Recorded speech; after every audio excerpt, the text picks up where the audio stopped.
Welcome to Hoodies, the podcast. We go deep with the blast. Dear black celebrities, you irritate me. And even though you irritate me, I need something from you. No. Relax, it ain't money. It ain't a shout out, a cosign, or an endorsement. Nope. I need you all to stop talking all this pro-black shit. Dropping jewels, etc., and then apologizing when those folk get at you. Listen, if you can't stand firm on your square, then don't say nothing. Just keep it close to the vest. Do your due diligence behind the scenes. Donate funds to a grassroots organization in your hometown or a place of your choosing. That way, you can still do that and be of some benefit to your people. I get it. You too come from humble beginnings. Poverty. A neighborhood filled with drugs, gangs, and all the things that come with that environment. And listen, stop letting the woke world gas you up to do some shit that you ain't prepared for. Everybody can't be Brother Malcolm. Everybody can't be Chairman Fred. Everybody can't be the Minister Farrakhan. The good minister, he can do that. He's got infrastructure. A whole army. Fruits of Islam in damn near every nook and cranny you can think of. Them brothers don't fucking play. But you don't have that. You got a crew that you grew up with. Folk that you put on. That's beautiful. Damn, that's beautiful. But if you're going to take certain stances, you need to be ready for the blowback. And most of you, if not all, are not built like that. And if you are, do your thing. Do your thing. I'm riding with you. If not, then stop it. You know what I'm saying? Again, you want to get involved, I get it. Just do it on the low. Just do that shit on the low. Keep doing good for your people. Play the game. And for anybody who's got something to say about playing the game, listen. If you don't own the business that you work at, then you playing the game too. You playing the game too. You biting your tongue too. Nick Cannon, he stepped out too far and was humbled. Whoopi Goldberg, same thing, humbled. Well, Kaepernick, he bucked the system, sure. You know what I'm saying? Hey, the settlement and that sneaker deal, that didn't hurt either. He was able to leverage his power. And if you got that type thing going for you, then hey, if you got that working in your favor, then this message ain't for you. It's not for you. But for those of you who don't, it's not a good look to do all that talking and then you go on some sorry campaign trying to get back, the shit that they took from you. You're trying to get the shit that they took from you back somehow. Apologizing after talking all that shit. Neely Fuller was right. You can't be a man or a woman under the system of white supremacy. Because the minute you say or do something that they don't like, you'll be forced to recant. Like a child. Or else. Let's be more strategic. Keep that money coming in and walk away from the machine when you get ready. Then you can say what the fuck you want. Sincerely, Rashidi Ashe Kibumba. Word. Welcome back to Hoodies, the podcast. I'm the host, the God Rashidi. And just want to say peace to the collective, the diaspora. You know what I'm saying? Black men, women, boys, girls, and especially the elders. I know what it is. You know what it is. You know what it is. And then bring it right back around to the youth, because that's the future. So check it. To be honest with you, I really don't even have a pod to really do. Feel me? I was just recollecting, decided to pull out the mic and just talk a little shit. I was sitting here listening to some John Coltrane, and then I started thinking about my time in the military, in the Navy. Deployed, you know. I used to listen to a whole lot of jazz when I was deployed. You know what I mean? Man, I've had various deployments, you know, and then after you finish working a full work day, when you're out to sea working, you know what I mean? We'd be done working and it'd be kind of still daylight outside, you know, just overlooking the sea. You know what I mean? Ship just cruising along. You know what I mean? Sun going down. I used to be out there just, you know, writing letters and poems and bars. It seemed like a lifetime ago, but some been around, man. I was just kicked back, just recollecting some memories. And like I said in the last podcast, it's pretty dope how you can actually see those memories. You can like see them. And it's dope how you can see them, but not necessarily with these peepers. Matter of fact, it's not with these peepers. You would not, right now I'm looking at my MacBook. I'm looking at my headphones. I'm looking around my office. You understand? That's what I'm seeing. But I'm seeing me right now, looking out at the sea. I'm seeing it. But I'm not seeing it with these eyes. That's so ill. One day I'll be able to really articulate that so much better. But yeah.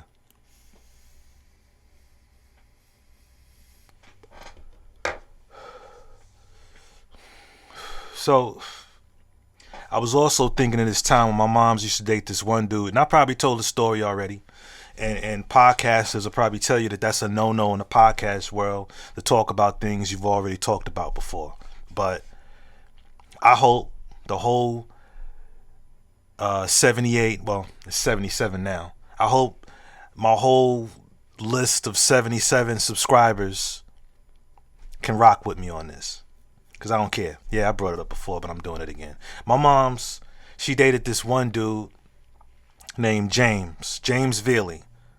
James Vealey.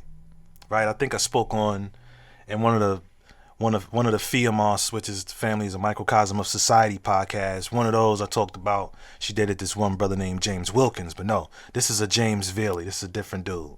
Right? Man, listen. When I was going through my rebellious stage, man, I was so out of control, I threatened that man.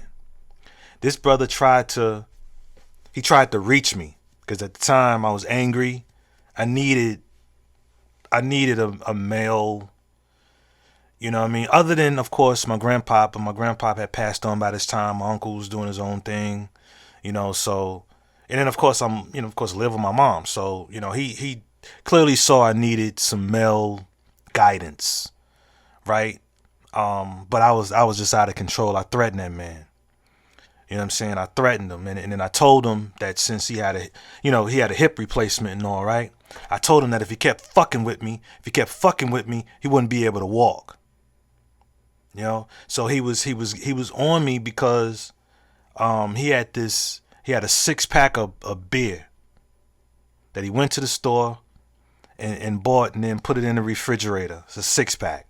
Now, me being young and stupid, a man's going to notice when one of his beers is gone. It's a 6-pack. You go back in the refrigerator and you only got 5, you're going to notice that. So, of course, he asked me, did I drink his beer? And I lied and said no. You be accusing me? What you accusing me for? I ain't take your shit. And he got on me. I know you drank my beer. I said, you need to stop fucking with me. You limping now. You think you limping now? You keep fucking with me, your ass won't be able to walk. And he's looking at me just like I'm looking now. And he turned around and he walked away. Walked into my mom's room. You know what I'm saying? Now, granted, he didn't really know who I was running with in the streets. So to him, that could have been a threat that I could have actually made good on. You know what I mean? He didn't know that, but I was just talking shit though. You know, and listen, for years, I've been looking for that man so I can apologize to him. I saw him once before I joined the Navy, but my head wasn't where it is right now. But he ain't deserve none of that. He was just trying to do what was right. He was a man dating a woman with a rambunctious son. You know, like any man would, he would want to step up. He would be compelled to do something to contribute in a positive way to the household. But he just wasn't the one to do it. You know what I'm saying? But his heart was in the right place and he really didn't deserve that. I was just angry. I was angry that my pop wasn't around. You know what I'm saying? And yeah. So, and just like I was talking about the celebrities getting hyped up by the woke world, you know, my thoughts are kind of all running in. I think I'm going to call this pod Recollect. I got a song called Recollect, but this pod is called Recollect. And my 77 subscribers, y'all bear with me if I've ever named another pod Recollect. I could have just looked before I did this, but this is on the fly. I just got bullet points here on the MacBook, but all the substance, all the meat is in here, right? But anyway, talking about being hyped up, you know, by the onlookers, you know, at McCosh Elementary, south side of Chicago. 8th grade, substitute teacher. So all my thoughts are just kind of taking me wherever they're taking me. There was a substitute teacher, this big dude, big, burly, brolic substitute teacher. I was talking in class, and I was told to pipe down. Pipe down, young man. Pipe right? down. I did. Then a few minutes later, I was at it again. So this time, it was shut up, young man. Ooh, he told your ass, you chump. Why he do that? Why did he do that? So, I kept on. Who you talking to? Who you talking to? You know what, young man? Get out of my class. A word? Alright. This is what I'm saying in front of the class. I get up, walk out of the class, and if y'all can remember, you know, how I'm sure a lot of you can still remember because you probably still got, you know, young ones still in school. So, you know, the classroom door is this big ass, it's a wooden door, thick ass wooden door with that glass square.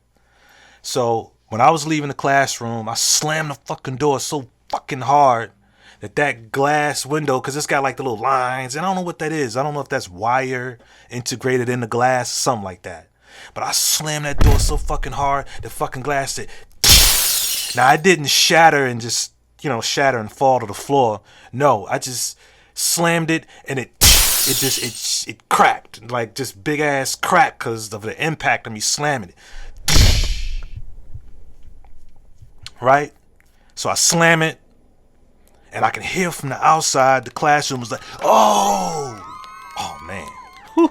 What a performance, right? So I'm walking away, just walking, minding my business, just walking, right? Down the hall. And something told me to look back.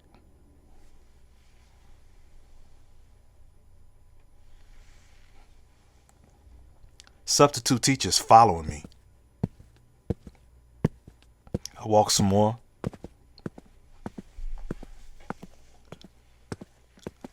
look back.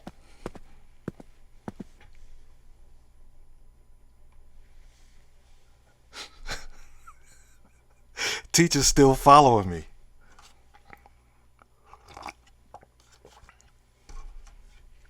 I ain't tripping. Probably going to chop it up with another teacher, because remember, he's a substitute. Probably going to chop it up with another teacher. Maybe say to them, let me tell you what this little nigga did in my class, or something like that. So I'm walking, still high. Class went, oh! So I'm high as hell from that.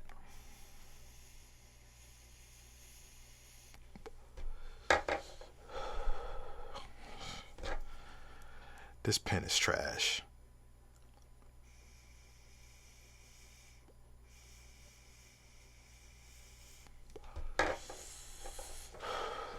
I'm fucking up the story. So I'm walking still, right? This time I cut the corner. Finally at the end of the hall, I turn. I make a right. Yeah, because like I said, he must be going to talk to another teacher or something. Walking along, and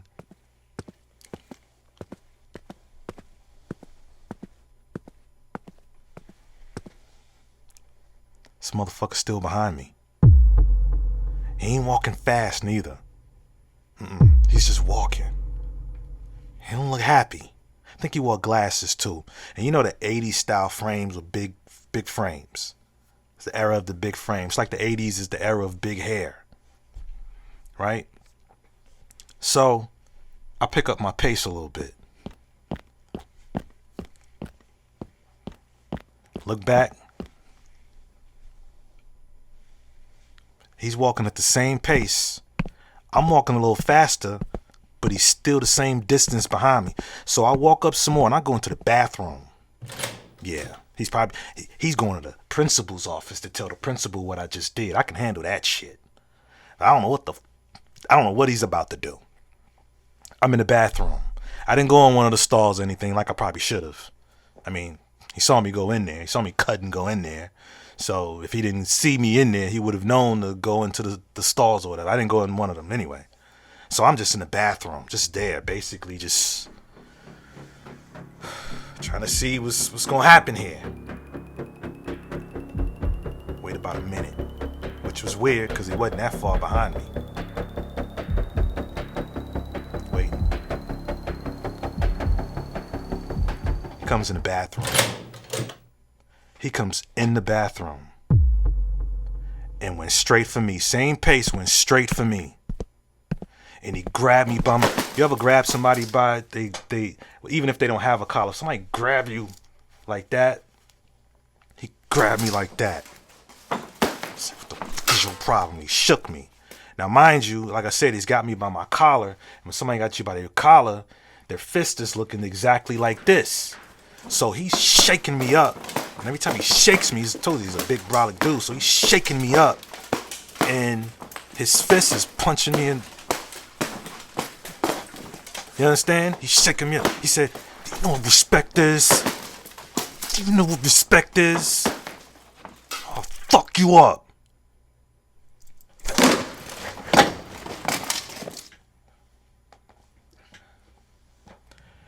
He let me go. I made a beeline for the principal's office.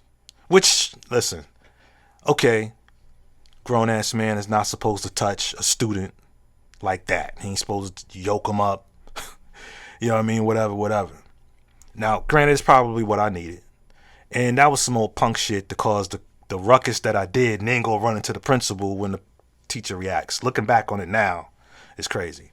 Sure, I was in the wrong, but to grab me like that, some would say it's inappropriate. Looking back on it, it's probably what I needed. I go to the principal's office. Word gets to my mom's. She comes up to the school next day, and they ruled it as basically being my fault, saying that, you know, all of this never would have happened. It never would have happened if I wasn't talking. Which is true. Got to be able to, you know what I'm saying, see things for what they are. None of this would have happened if I wasn't wilding. If he's guilty of anything, it's, yoking me up. It's not that I didn't deserve it, but if he's guilty of anything, you know, that's probably it right there. But yeah, I remember like it was yesterday. Just like it was yesterday. As a matter of fact, you know, I was a rambunctious one for real, because I had this Flavor Flav clock. You know what I mean? This Flavor Flav clock that in one of my classes, this matter of fact, no, the original teacher. See, because remember that guy was a substitute. The original teacher was a white lady. I believe she was Jewish, whatever. Only white lady in the school, I believe. Now, why she got a job at a school on the south side, I don't know. But yeah, she used to get on me a lot about wearing that, you know, the Flavor Flav clock, because she said it was a you know, a distraction or whatever. So yeah, that's not a very long story, but I think she felt some type of way about me constantly wearing that clock. But she told me to wear it under my shirt, but I think she felt some type of way about me wearing that, because when I told her that these dudes was trying to jump me, I got jumped, right? Punk motherfuckers had to jump me. They ain't won it one-on-one. But I kept telling her that these dudes was trying to get at me, and she ain't do nothing about it. I think that was her way of kind of, I don't know. I think that was her way of just kind of letting, you know, getting back at me for being rambunctious. Maybe she felt like I deserved it. You know, thoughts is just in my head. Where like I remember graduated high school. It was after I graduated. That summer after I graduated in '93. And this is when Onyx was real big. The rap group Onyx. You know what I'm saying? Onyx they was that group. At least to me, they was that group. You know what I'm saying? Didn't give a fuck. You know what I mean? It was bald. Talk about back the fuck up. Throw your guns in the air and wave them like you just don't care. Shifty, low down, dirty and grimy. That was the group. It's time to get live like a wire. That was my shit. That was my shit. But anyway, I remember, oh man, on top of that, I love that group so much. I cut all my hair off. I shaved my head. And remember, I was wearing glasses then too. So here I am, bald, wearing glasses. So not quite the Onyx look. I was Onyx with glasses. You know what I'm saying? And I wasn't driving then, I was riding the bus. I remember around that time, I was listen, adults are impressionable too. You know, hip hop had an impression on me. I took, you know, certain elements of it and made it work for me. I like the I don't give a fuck type of, you know, energy. You know what I'm saying? So I took that element and applied it to my regular life. You know what I mean? At least I thought I was. But anyway, I used to ride the bus. I would ride the bus and then, you know, I would stare people down, especially men. Matter of fact, all of it was men. I would stare them down. And my thing was, whoever looked away first was a little punk ass motherfucker. Oh my goodness. I looked at mad niggas in the eye getting on the bus. And I catch that one who caught eye contact with me and I just look at him. And most of them would turn away. I would even look that way at old men. And dudes would turn away. Say, oh, bitch, motherfucker. You know what I mean? And that worked for a while. Till it didn't. Listen, man, that's all I got. That's all I got. I suppose I reflect every now and then. I look back on where I was and where I am now. I'm extremely privileged, you know what I'm saying, to be a man who's garnered a lot of wisdom, a certain amount of wisdom. I'm also grateful because I'm still in the space to where I'm looking to gain more wisdom. You know what I'm saying? I'm once again, I'm open for having, tough conversations. I'm game for awkward moments, because those tough conversations and awkward moments, You know what I'm saying? On the other side of that, there's at least a level of understanding or a new level of understanding. You feel me? Man, I love that shit.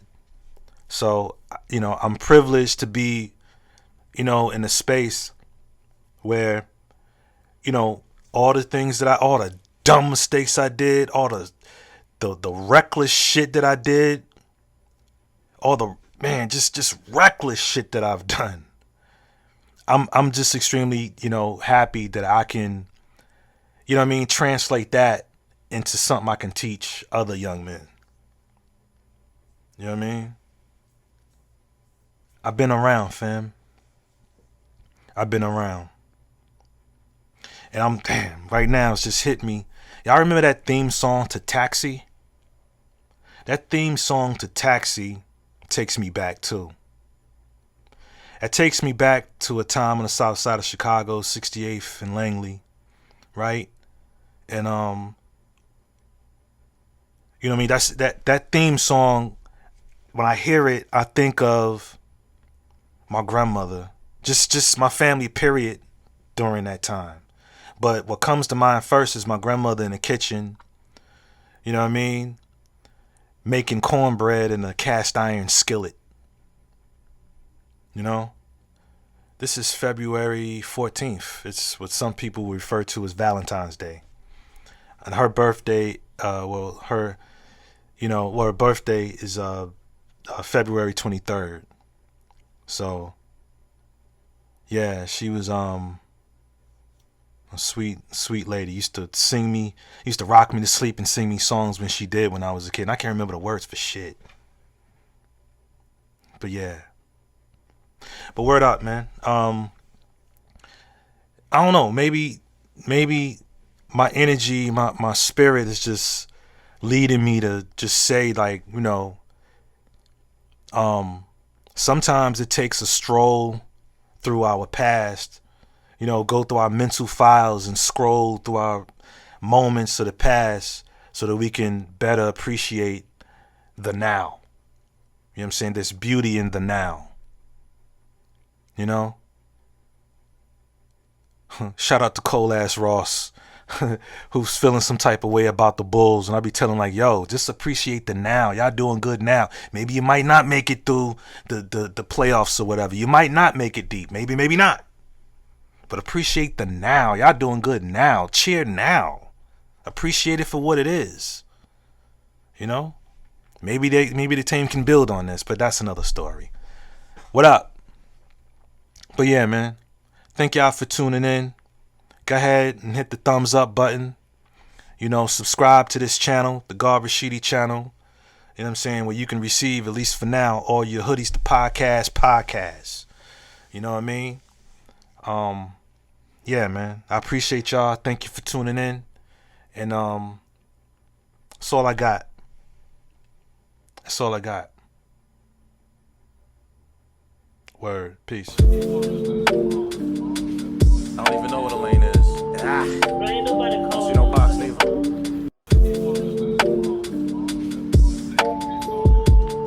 Bro, ain't nobody calling motherfucking phone. Welcome to Hoodies the podcast.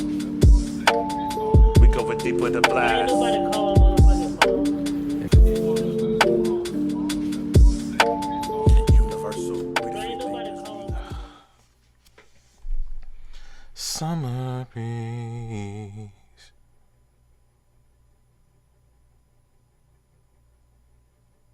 Yeah.